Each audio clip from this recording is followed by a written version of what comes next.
Goedenavond, dames en heren.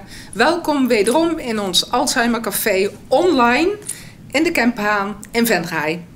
Vanavond hebben we wederom een thema dat wij hier willen bespreken aan tafel. En daarvoor hebben we wederom gasten uitgenodigd. Te weten iemand van de thuiszorg, die zich dadelijk gaat verder voorstellen. Maar ook een praktijkondersteuner van de huisarts. Ook zij zal zich dadelijk voorstellen. Maar wat ik nou zo leuk vind, ik heb een nieuwe gespreksleidster naast me zitten. En Nicole, vertel eens eventjes, hoe ben jij hier terechtgekomen? Ik kan het vertellen, maar misschien is het veel leuker als je het zelf vertelt. Ja, zeker, dat wil ik wel vertellen. Misschien dat een aantal van de kijkers thuis het nog weten, maar ik heb in juni ben ik gast geweest bij jullie aan tafel. En daar hebben we eigenlijk zo'n leuk gesprek gehad en zo'n leuk contact gehad. Dat mij gevraagd is of ik Maria op wil volgen. Nou, dat vind ik een hele eer. Dus vandaar zit ik hier. Nou, hartstikke leuk. Ook weer een jong iemand. Hè? Niet dat Maria niet jong genoeg was. Maar in ieder geval, ja, het is toch altijd weer een andere wind die ook weer meegaat, zeg maar. Heb je nog kinderen? Ja, ik ben getrouwd en ik heb 3 kinderen. Oké. Van 17, 15 en 9. Nou, hartstikke mooi. Ja, nou, die zullen zeker wel trots zijn op mama, denk ik zo. Die willen de uitzending graag zien, ja. Die hebben het idee dat ik op de nationale omroep kom. Nou, des te leuker om dit dan zo mee te maken. Zeker weten, ja. Maar goed, we hebben het hier vanavond over het niet-pluisgevoel. En dat heeft veelal te maken, we hebben het over het Alzheimer Café, dat mensen vaak afspraken vergeten of karakterverandering meemaken. En dat de mantelzorger, die naast die persoon is, denkt van, goh, hier klopt het niet meer. En dan krijg je dat niet-pluisgevoel. Nou, we hebben, zoals ik u net al aangaf, 2 gasten uitgenodigd, waarvan Kitty Jansen van het Groene Kruis en Karen Drume, praktijkondersteuner van de Bierhof.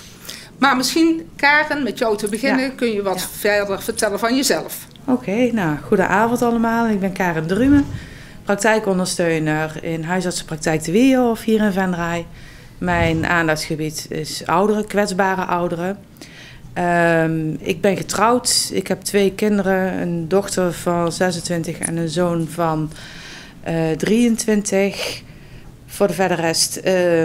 Ik ben niet woonachtig in Venray. Ik woon in Brabant, Noord-Brabant. Ja, ik doe mijn werk altijd heel graag. En ik ga graag nieuwe uitdagingen aan. Dus ook nadat ik gevraagd ben om vanavond een deelname en iets te vertellen over de kwetsbaren, ja, voel ik ook me vereerd dat ik gevraagd ben. En hoop ik gewoon voor de kijkers dat ze ook vanavond wat wijzer zullen worden in het niet-pluisgevoel. Mooi. Kitty. Nou, ik ben Kitty Jansen, dus had Katrien al verteld.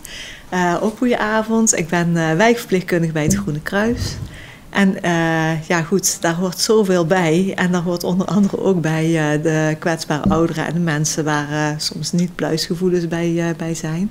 Dus ik vind het ook gewoon heel leuk om daar gewoon iets meer van te kunnen delen en te vertellen over hoe dat al werkt bij de wijkverpleging. Ja, mooi. Nou is het zo dat wij de verdeling hebben gemaakt, en Nicole, jij interviewt Kitty en ik interview Karen. Voor de mensen thuis wel wellicht handig om te weten. We beginnen heel eventjes met de praktijkondersteuner van de huisarts. Hoe ben je dat geworden, Karen? Ik ben als doktersassistente in de huisartsenpraktijk begonnen.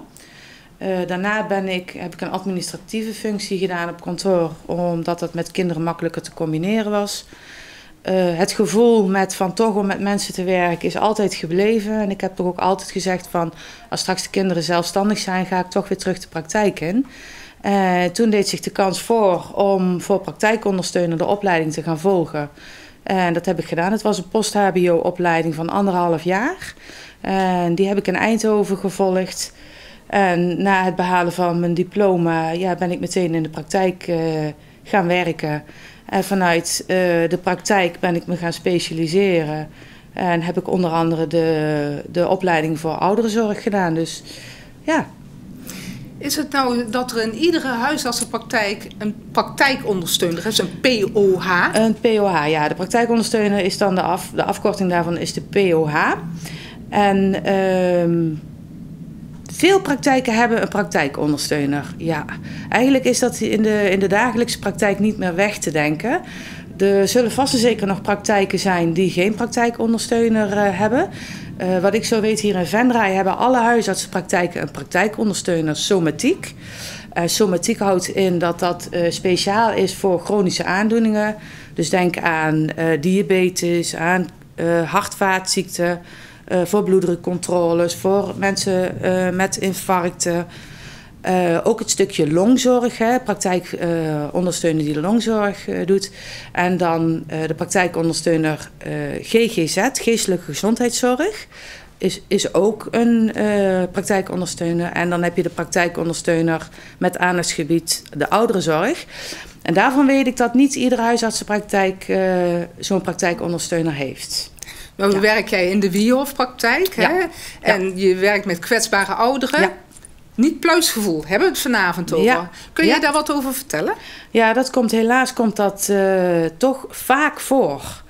En een niet-pluisgevoel kan eigenlijk al meteen bij het telefoontje wat binnenkomt bij de doktersassistenten binnenkomen. Het kan gebeuren door inderdaad dat in het spreekuur de patiënt niet op komt dagen, hè, dus de afspraak vergeet. De patiënt die bij de huisarts in de spreekkamer zit met de partner, waarbij de familie zich ernstig zorgen maakt, waarbij het niet pluisgevoel is. Dus ja, eigenlijk komt het stiekem vaak voor in de huisartsenpraktijk dat je met hele kwetsbare mensen, met zieke mensen, niet pluisgevoel te maken krijgt. Ja. Is het dan ook dat de huisartsen doorzetten aan jou als praktijkondersteuner? Ja, wanneer er een patiënt in de huisartsenpraktijk op het spreken komt bij de huisarts, waarvan de huisarts vermoedt en ziet of verwacht dat er iets niet goed is, en het is een kwetsbare oudere, dan gebeurt het bij ons in de praktijk ook dat de huisarts mij in de spreekkamer erbij roept, om ook gewoon meteen de eerste introductie te hebben, de eerste kennismaking, om vervolgens ook door te pakken. En dan gaat de huisarts wat onderzoeken inzetten en dan wordt er eigenlijk ook meteen een visiteafspraak ingepland dat ik op huisbezoek ga om de situatie in kaart te brengen. Dus eigenlijk is het ook vaak een hele makkelijke opening. Hè? Dus bij een huisarts zit de patiënt. De patiënt... meteen de kennismaking, waardoor het allemaal makkelijker loopt om naar thuis en wat te gaan. laagdrempeliger is. Ja. Nicole. Kitty, je vertelde net al, je bent wijkverpleegkundige. Wij kennen eigenlijk allemaal wel de thuiszorg die bij mensen thuis komt. Wat doet de wijkverpleegkundige precies? De wijkverpleegkundige die is meestal degene die als eerste bij mensen thuis komt. Die gaat dan eerst met mensen bekijken van wat speelt hier nou precies. Hè? Dus welke problemen zijn er. Die gaat ook dan samen kijken met die mensen van welke resultaten willen we dan behalen. Hè? Dus wat willen we veranderen, wat is nodig dat er verandert. En dus ook kijken van welke doelen gaan we dan stellen en hoe gaan we er dan aan werken. Dan maken ze een plan en wij werken in een team. Dus in ons team werken ook verpleegkundigen in de wijk. En ook verzorgenden. Vroeger had je ziekenverzorgenden, hè, dat kennen mensen dan vaak wel. Hè, dus, samen met dat team gaan wij dan die zorg inzetten. En dat kan heel verschillend zijn. Hè, dus, soms dan hebben mensen hulp nodig bij wassen of aankleden. Of ze hebben hulp nodig bij de medicatie, omdat ze daar foutjes in maken. Wijkverpleegkundige is eigenlijk nog heel veel meer. Hè? Net als een huisarts zijn wij heel breed opgeleid. We hebben na de middelbare school kan je de HBOV doen. En je kan ook nadat je verpleegkundige opleiding op mbo-niveau hebt gedaan, nog doorleren voor een bredere opleiding. Dus niet breder, maar wel een ander niveau. Dus dat naar op hbo-niveau. En dan kun je ook wijkverpleegkundige worden. Dus dat kan ook zowel voltijd op school als gewoon deeltijd. Dus dat je eigenlijk ook al tegelijk aan het werken bent. Dus ja, je wordt heel breed opgeleid. Dus het is ook heel veel wat wij doen. Dus dat is heel lastig om dat heel even kort te vertellen. Maar ja, we hebben ook die signaalfunctie. Hè? Dus ook wat Karen dus uitlegt. Van, dat mensen dus een niet-pluisgevoel hebben. Soms worden wij door buren aangeschoten. Goh, wij vertrouwen het niet wat hiernaast allemaal gebeurt. Ja. Soms door familie. Dus ja, het is heel divers wat wij allemaal doen. Ja. Jullie beginnen met een hele concrete aanpak eigenlijk, begrijp ik, hè, met dat plan. Via welke route kom je dan bij de mensen thuis? Het kan via de huisarts zijn. Het kan ook heel vaak zijn dat mensen gewoon via familie worden gevraagd of dat wij daar eens een keertje willen gaan kijken. Soms doen mensen dat ook zelf. Hè? Mensen geven ook soms zelf wel aan van, goh, ik kan iets niet meer zo goed. Dus zou er een wijkverpleegkundige kunnen komen. Maar het kan ook nog wel soms gebeuren dat er vervelende dingen zijn gebeurd, waardoor dat er misschien wel niet pluisgevoel is gekomen bij de woningbouwvereniging of bij de politie of zo zelfs. Hè? Dus het zijn echt, het is heel divers hoe dat het kan gebeuren. Maar gelukkig is dat laatste niet zo heel vaak het geval. Hè? Wat ook vaak gebeurt, is dat mensen eerst in het ziekenhuis terecht zijn gekomen. Door iets, een ziekte of een ongeluk, vallen. Ook heel vaak inderdaad. Dus ja, dat mensen daardoor van het ziekenhuis uit in een nazorg bij ons terechtkomen. Ja, en wat wij naast de directe zorg geven wij ook allerlei tips en adviezen om dingen te voorkomen. Dat bijvoorbeeld vallen. Of ook hoe dat mensen toch dingen weer zelf kunnen gaan doen. Ja. Waar je eigenlijk denkt van dat lukte eerst niet meer zo goed, maar met een hulpmiddeltje lukt het wel. Of met hulp van andere mensen die al in hun buurt wonen. Ja, het is heel divers. Ja. En wat is dan het verschil in de taken van een praktijkondersteuner of een case manager dementie of een wijkverpleegkundige bijvoorbeeld? Weet je, misschien moeten we dan ook wel een beetje samen praten. Hè? Want ik denk dat Karen heel veel kan vertellen over wat zij vooral specifiek doet. En wat wij, soms zit er ook een stukje overlap in. Dus wat ik in de praktijk is gewoon de samenwerking is gewoon heel, heel close ook. Hè? Kijk, de huisartsenpraktijk, de huisarts, die wil ook graag geïnformeerd worden vanuit de thuissituatie. Van hoe is de signalering? Hoe gaat het? Hoe verloopt het? En ik heb dan, het fijne vanuit de Wierhof is dat ik dan mag aansluiten vanuit bij de MDO's dan. Een MDO is een multidisciplinair overleg die ook de thuiszorg, het zorgplan evalueert jaarlijks. Dat we dan ook gewoon kunnen afstemmen samen met de thuiszorg, met hulp bij dementie. En met alle andere disciplines. Dus dan zie je vaak ook een heel groot team. Ook waar fysiotherapie of waar een ergotherapie. Of zelfs ook een dagbehandeling of een dagbesteding. Dus je stemt met de diverse zorgverleners af. En daar krijg je gewoon een ideaal team mee. Dat gewoon zo prettig werkt. Ja, dat denk ik ook. Ja, en alles in het welzijn van de cliënt zo goed mogelijk weg te zetten. Ja. Want nou had je het erover van de huisarts. Daar begint het eigenlijk zo'n beetje. Nou, daar kan het beginnen. En dat kan wat collega thuiszorg, ook Kitty ook al zei van... kijk, er komt ook vanuit een melding vanuit een buren, vanuit een apotheek. Vanuit de gemeente. Dus...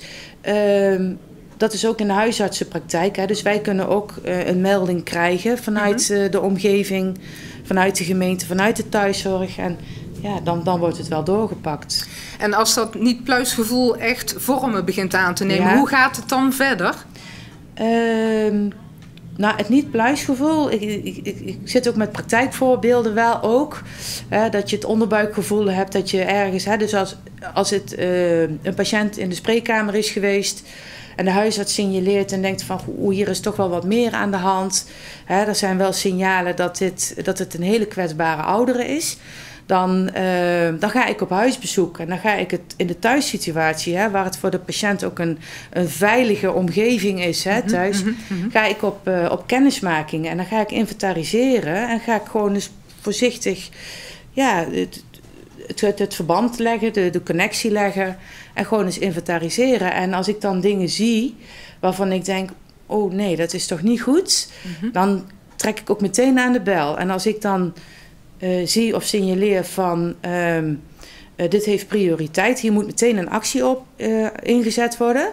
Dat kan dus bijvoorbeeld zijn dat als iemand wel cognitieve problemen, dus problemen heeft met het geheugen, dat ik dan meteen een verwijzing naar hulp bij dementie ga inzetten. Met toestemming en goedkeuring van de huisarts. Of inderdaad de gemeente ga inschakelen, of de thuiszorg ga, de linkingverpleegkundige of de thuiszorg zelf. En dat ik eigenlijk meteen alle lijntjes begin uit te zetten, omdat, Jij bent dus echt maar de praktische nood, zeg maar, van de huisarts, om hem te ontlasten of haar te ontlasten en op die manier het weg te zetten. En de thuiszorg heeft dus ook een hele belangrijk aandeel daarin. Ja. En hoe is dat voor jou, Kitty? Want ik kan me voorstellen dat bij jou ook wel eens voorkomt dat je ergens thuis bij iemand bent en misschien wel voor een andere reden in eerste instantie en dat je toch ook het niet-pluisgevoel krijgt. Ja, wel hoor. Want sommige dingen zijn hetzelfde. Hè. Wij gaan ook op huisbezoek, maar we zijn soms ook al gewoon uitvoerend bezig. Dat doet Karen natuurlijk niet. Die gaat niet iemand helpen met wassen of zo, of met een medicatie aanreiken of dat soort dingen. Hè. Dus dat doen wij dan weer wel erbij. Maar ik heb wel eens ooit gehad dat ik dacht van, god, wat is het hier warm. Het was in de zomer en het was toch buiten een aangename temperatuur, maar binnen was het echt veel, veel warmer. En die mevrouw had de deuren al opengezet, alles. En die zei zelf ook dat ze het zo warm vond. En toen bleek dat de verwarming op 30 graden stond. Die kon gewoon niet warmer. Dus, goed, toen heb ik Katrien bijvoorbeeld ook aangeschoten. Toen, weet je het nog? Ja. Toen had ik zoiets van, ik denk dat hier iets niet klopt. Hè? Dat dit niet zomaar een op zichzelf staand foutje is. Maar dat er meer dingen misgaan. Dat is ook inderdaad een stukje onderbuikgevoel. Maar ook soms heb je dan echt wel dingetjes waarvan je gewoon duidelijk ziet van dit gaat niet zomaar mis. Nee. Dit is dus en jij begint dan ook met lijntjes te leggen, eigenlijk hetzelfde als Karen wel, om te zorgen dat er een netwerk van hulp rondom iemand precies, komt. Ja, en heel vaak hebben wij dan, dat is in dit geval wel al een beetje een band met iemand. Hè, dus we gaan ook met mensen zelf dan proberen in gesprek te gaan. Soms zijn mensen blij dat iemand het gesprek opent, zodat ze het eindelijk tegen iemand kunnen uiten, omdat ze zichzelf ook al zorgen maken over zichzelf. Hè, dus, en via daar soms met de familie en dan zo de lijntjes verder uit. Meestal ook wel dan snel naar de huisarts of naar de case management dementie. Ja. Jullie zijn natuurlijk dan ook al een vertrouwd gezicht. Ja. Dus ik kan me voorstellen dat dat een voordeel is bij het bespreekbaar maken van zo'n niet-pluisgevoel. Ja. En soms komen wij dan ook wel binnen met een andere opdracht. Hè? Dus dan gaan we daar alvast mee beginnen. Ja. En dan komen we vanzelf wel bij de dingetjes die we dan eigenlijk willen onderzoeken. Hè? Dus gewoon, dan is het toch wat laagdrempelig voor mensen ook. Van, wij komen dan niet meteen om te kijken hoe dat functioneren allemaal precies verloopt. Ja. Maar doordat we dan van tevoren al een vertrouwensband kunnen opbouwen met iets heel anders, dan komt dat vanzelf wel aan de orde. En dan gaat dat soms ook wat makkelijker. Ja. Nu zitten wij in de coronatijd. Vandaar het online hier met elkaar in gesprek zijn. Hoe doen jullie dat in de thuissituatie? Met mondkapjes voor, handen ook goed desinfecteren en dat soort zaken? Ja, persoonlijke beschermingsmiddelen.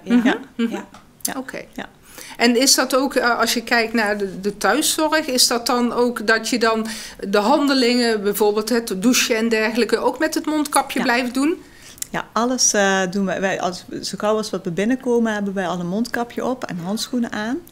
En daar waar er sprake is van een besmetting of een verdenking op een besmetting, dan moeten we nog meer dingen aan en op. Ja. Merk je daar nou ook wat in? Er zit me zo te bedenken dat mensen niet eens weten van hoe zo'n mondkapje werkt. Ik heb laatst iemand gezien die had het helemaal zo zitten.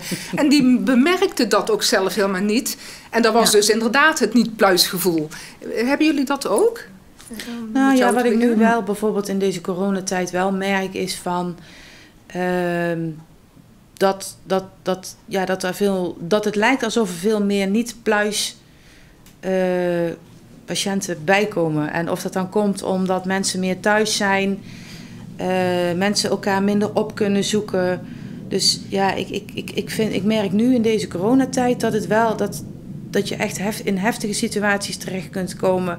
Dat je denkt van, oh. Ja. Maar dat is misschien ook wel goed om even erbij te vertellen. Dat sommige niet-pluisgevoelens, dan denken we misschien wel aan dementie. Maar bij die oudere mensen kan er ook best heel vaak wat anders aan de hand zijn. Verwaarlozing, eenzaamheid. Ja. En de signalen lijken heel veel op elkaar. Dus je Ik moet weet- ook heel goed opletten dat je daar niet meteen al een stempeltje Nee. op zet. Nee. Ja, dat Ja, dat is een hele goede dat je Ja. dat aanhaalt. Ja. Want ook vitaminetekort, doet heel veel, hè? Vitamine B12 tekort. Ja, dat, maar ook onderliggend. Hè? Kijk, bij iedere ouder, en het is ook iedere ouder zijn angst, is van, goh, komen er geheugenklachten, ga ik dingen vergeten? En je hebt verschillende vormen die ook, of verschillende aandoeningen die geheugenklachten teweeg kunnen brengen. Hè? Kijk, ouderen met een infectie, een onderliggende infectie, die kan ook vergeetachtig zijn. Een oudere die medicatie niet goed inneemt, of te weinig drinkt, of tekorten heeft, of verschillende aandoeningen heeft. Ja, weet je, of heel erg verdrietig is. Hè. Kijk, nu in deze coronatijd is wat je nu ziet, mensen kunnen niet gaan en staan. Zijn dus heel erg thuis opgesloten, weinig bezoek, weinig activiteiten. En dat doet natuurlijk ook heel veel met het stukje, met de geest. Dus er zijn ook heel veel mensen die gewoon heel erg verdrietig worden nu in deze tijd. En daarvan is ook bekend dat wanneer er wat meer verdriet is, dat ook geheugenklachten kan geven. Dus dat is, dat maakt het in deze tijd. Dus het is, kortom gezegd, eigenlijk heel belangrijk om heel goed met elkaar te communiceren als professionals, hoor ik jullie zo zeggen. Om op die manier niet zomaar meteen een plaatje ergens op te plakken, maar eerst goed met elkaar te kijken, goed te luisteren, alles bij elkaar. Oké. Nou ja, het is natuurlijk ook een heel traject. Hè. Kijk, als je inderdaad, wat Kitty ook zegt, het niet-pluisgevoel hebt. Het wil niet per definitie meteen zeggen van, goh, iemand heeft last van zijn geheugen. Nee. Okay. Nee, dat gaat echt. Er is wat meer voor nodig om bijvoorbeeld tot een diagnose te komen. En soms zie je wel bij dementie bijvoorbeeld wel dat al een heel langdurig traject is. Dus dan is er al jaren toch wel dat er signalen. Maar eigenlijk komt het erop neer, als ik het zal samenvatten een beetje, van dat we dus, wanneer je het niet-pluisgevoel hebt, dat je in ieder geval naar de huisarts gaat. Of als je net wat je zegt, de thuiszorg aanklampt van, goh, maar in ieder geval dat je bij iemand te raden gaat van, goh, wat kan ik ermee? Dat beluister ik zo in deze. Ja. Nicole, heb jij nog iets te vragen? Want we zitten zo tegen de tijd aan. Hè? Ja, ik moet zeggen, het is leuk om te horen hoe geïnspireerd jullie zijn volgens mij door jullie werk. Dat vind ik leuk om te zien. En wat bij mij een beetje opkomt is dat voor jullie rondom het niet-pluisgevoel, waar we het nou over hebben, het centraal staat om jullie eigen niet-pluisgevoel uit te pluizen. Met z'n allen. Hè? Tot te kijken wat het dan is. Ja, waardevol. Ja, inderdaad. Nou, ik wil jullie heel graag bedanken. En daar komt iets aan, Nicole. Wil jij dat eventjes gaan aanpakken? Dat is handiger in deze coronatijd. Want we willen natuurlijk Kitty en Karen heel hartelijk danken voor het toelichten van het niet-pluisgevoel. Wij wensen... Even onder. Dat moet nou even. Zo, ja. Een mooi bloemetje Dankjewel. om jullie daarmee te verblijden. En jullie te bedanken namens iedereen van het Alzheimer Café eigenlijk. Hè? Nicole, de volgende keer, 14 december, wat voor thema hebben we dan? Nou, dan hebben we een hele leuke feestelijke uitzending. Aan tafel hebben we hier dan Venray in dialoog. Maar we geven de hele uitzending een feestelijk tintje. En we hebben allerlei verrassingen in petto. Dus ik zou zeggen tegen iedereen, vooral kijken op 14 december. Beste mensen, wel een fijne avond en tot de volgende keer.